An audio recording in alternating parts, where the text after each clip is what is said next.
ओम नमो भगवते वासुदेवाय. ओम नमो भगवते वासुदेवाय. ओम नमो भगवते वासुदेवाय. ओम ज्ञानाय नमः. सार्थ ज्ञानेश्वरी, दिवस 260, अध्याय 11वा, विश्वरूप दर्शन योग. श्री गणेशाय नमः.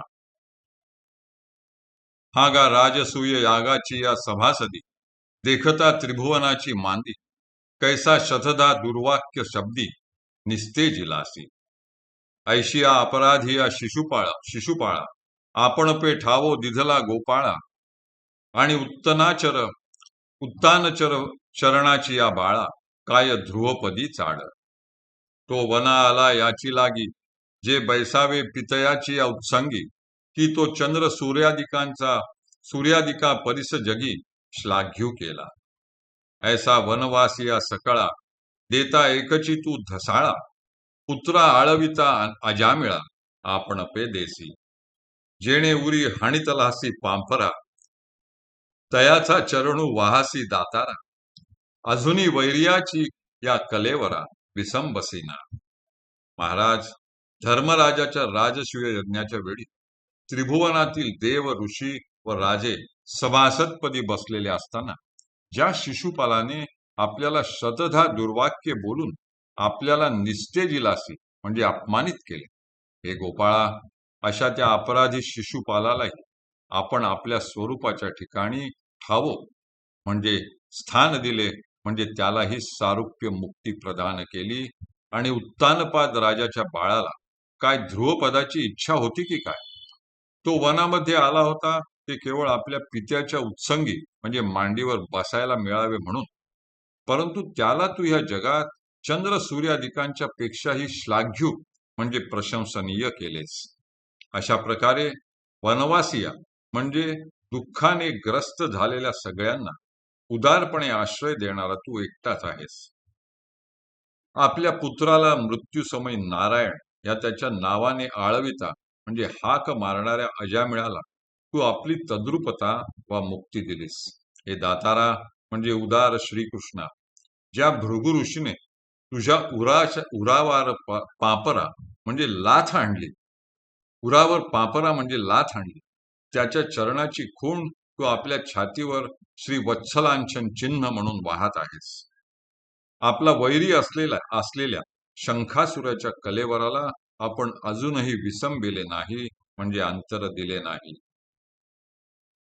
ऐसा अपकार्या तुझा उपकारू, तू अपात्री ही परी उदारू, दान म्हणून दारव ठेकरू, जाहलासी बळीचा. तू ते आराधी ना आयके, होती पुसा बोलवित कौतुके, तिये वैकुंठी तुवा गणिके, सुरवाडू केला. ऐसी पाहुनी वायाणी मिशे, आपण पे देवो लागसी वाणी वसे, तो तू का अनारिसे, मज लागी करिसे.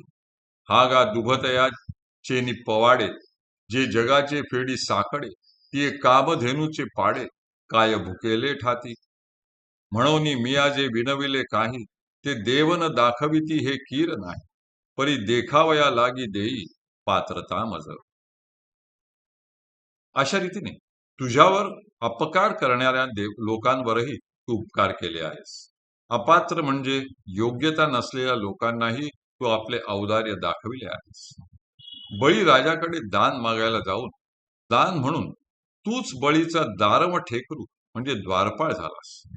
ज्या गणिकेने तुझी कधी आराधना केली नाही व कधी तुझे गुणवर्णन ऐकले नाही, व जी गणिका मरते वेळी पुसा म्हणजे राघूला कौतुकाने आपल्या नावाने बोलवित होती, त्या गणिकेस वैकुंठी स्थान देऊन तू तिच्यासाठी सुरवाडू म्हणजे सुखाचा सुकाळ केलास.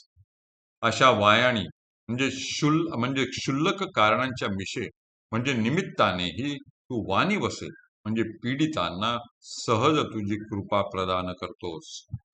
असा जो तू मज लागी म्हणजे माझ्यासाठी अनादिसे म्हणजे वेगळे काही का करशील. असे पहा की जी कामधेनू आपल्या दूध दुभत्याच्या पवाडे म्हणजे सुबत्तेने सगळ्या जगाचे साकडे म्हणजे संकट फेडते, त्या कामधेनूची पाडे म्हणजे वासरे काय भुकेली राहतील की काय. म्हणून मी जी काही विनवणी केली आहे ती मान्य करून देव आपले विश्वरूप दाखविणार नाहीत असे कीर म्हणजे खरोखर नाही, परंतु पाहण्याची पात्रता त्यांनी मला द्यावी. तुझे विश्वरूप आकळे ऐसे जरी जाणसी माझे डोळे, तरी आरतीचे डोहळे पुरवी देवा. ऐसी ठाये ठावो विनंती, जव करू सरला सुभद्रापती, तव तया षड्गुण चक्रवर्ती साहवे चिना. साहवे चिना तो कृपा पियुष सजळू, आणि येरू जवळ आला वर्षा काळ. नाना कृष्ण कोकिळू, अर्जुन वसंतू. ना तरी चंद्रबिंब वाटोळे, देखोनी क्षीरसागर उचंबळे. तैसा दुणेही वरी प्रेम बळे, उल्हासितू जाहला. तुझ्या या अचाट विश्वरूपाचे माझ्या डोळ्यांना आकलन होईल असे तुला वाटत असेल, तर हे देवा, विश्वरूप आपल्या डोळ्यांनी पाहण्याच्या माझ्या आरतीचे म्हणजे इच्छेचे डोहाळे तुम्ही पुरवा. सुभद्रापती अर्जुनाने अशी ठाये ठाव म्हणजे यथायोग्य विनंती केल्याचे पाहून षड्गुणांचा चक्रवर्ती व अर्जुनाचा सखा असलेल्या श्रीकृष्णाला ते सहन झाले नाही. त्यावेळी श्रीकृष्ण कृपामृताच्या सजळू म्हणजे मेघाप्रमाणे व अर्जुन जवळ आलेल्या वर्षा काळाप्रमाणे दिसू लागले. नाना म्हणजे तसे नाही, तर श्रीकृष्ण मंजूळ शब्द करणारा कोकिळ आणि अर्जुन हा वसंत ऋतू आहे असे भासले. नाहीतर वाटोळा पूर्ण चंद्र पाहून क्षीरसागर जसा उचंबळतो, त्याप्रमाणे त्या सागरापेक्षाही दुपटीने श्रीकृष्णाच्या प्रेमाला भरते येऊन तो उल्लसित झाला. हरिहि ओम, हरिहि ओम, हरिहि ओम. हरये नमः, हरये नमः, हरये नमः.